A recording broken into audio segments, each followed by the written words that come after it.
If you would like to add 30 to 50 feet to how far you can hit a baseball or softball while simultaneously adding 100 points to your batting average, I want to share a little bit of story with you that happened back when I was 16, back in high school, that took me from like an average hitter who was going to make the varsity team and play varsity but probably not play anywhere else, to a kid that eventually won the Greater Spokane League MVP his senior year, hit over 500, and went on to play Division I baseball. I'm talking about weighted bat training. Now, back in my high school days, I was reading an old Baseball Weekly magazine, and they had this old ad in the back that said, add 50 feet to your long ball in just 8 weeks. And I was like, man, I'm a kid that can only hit it to the warning track right now. I have no home run power whatsoever, and I want to play in college. This is probably totally all BS, but I gotta do whatever I can to see if I can have more power added to my swing so I could maybe go and have a chance to play in college. So I ordered the program, and lo and behold, it was based off of using overload and underload bats, which we'll talk more about here in a second. And when you use them in a certain way, it not only added that 50 feet in over 8 weeks, but over the course of the next year, it added over 100 feet to how far I can hit a baseball. And it went from taking me to a kid who had no home runs to over 8 home runs. And eventually, the colleges started being interested in wanting me to come play for them. And here's how it works. Every hitter has a certain percentage of white, fast twitch muscle fibers and red, slow twitch muscle fibers in their bodies. The reds are good for things like endurance or lifting really heavy things slowly, and the whites are good for being fast and explosive.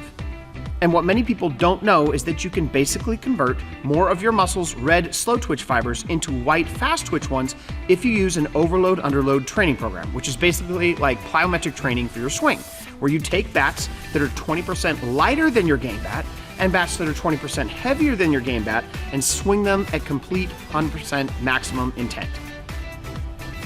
And if you will do that using a device that gives you instant feedback as to how hard every swing was, down to the 10th of a mile an hour, like the bat sensors we use in our facilities that can measure bat speed, and try to beat your bat speed scores with every single swing, preferably with drills that are also helping your body move more efficiently, you will see your bat speed go up 5 to 8 miles an hour after 6 to 8 weeks of training. And we see this almost every single time that we train our athletes. And the benefits of extra bat speed are enormous. For every mile per hour you can swing faster, you can actually hit the ball 6 feet further, which typically is why we say we can add 30 to 50 feet to how far a kid can hit a ball. And that becomes the difference between a ball that hits just over the outfielder's head or becomes just a routine fly ball. Or that's the difference between a shortstop getting to that ground ball you hit hard to his left and throwing you out, or a ball that gets through for a base hit. Plus, maybe the biggest benefit is when you have more bat speed, it gives you more time to track the ball to home plate before you have to make your decision on whether or not to swing. So you end up being able to score up more pitches in games while being better equipped to handle the off-speed pitches as well.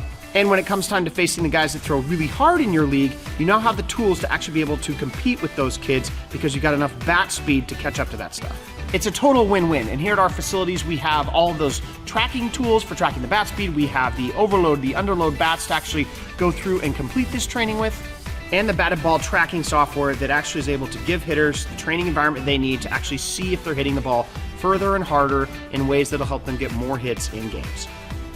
So if you're the kind of person who wants to add 30 to 50 feet to how far you can hit the ball, be that person that's like, man, that kid's got pop in their bat, then what I'd like to encourage you to do is go ahead and sign up for an assessment with us, where we will use our technology, we'll put it on the bats, we'll put you on the overload, underload bats, give you a feel for them here in our facilities, where we will track your batted ball profiles, we will assess your swing on slow motion video, and give you a program and design a program that can help you add 5 to 8 miles an hour to how hard you can swing the bat and really take your game to another level. These are assessments that we currently offer for people before they come to start training with us. They're currently on sale, and I'd highly encourage you to go fill out that form so that we can get you fully assessed and create a bat speed and power program that's right for you to take your game to the next level.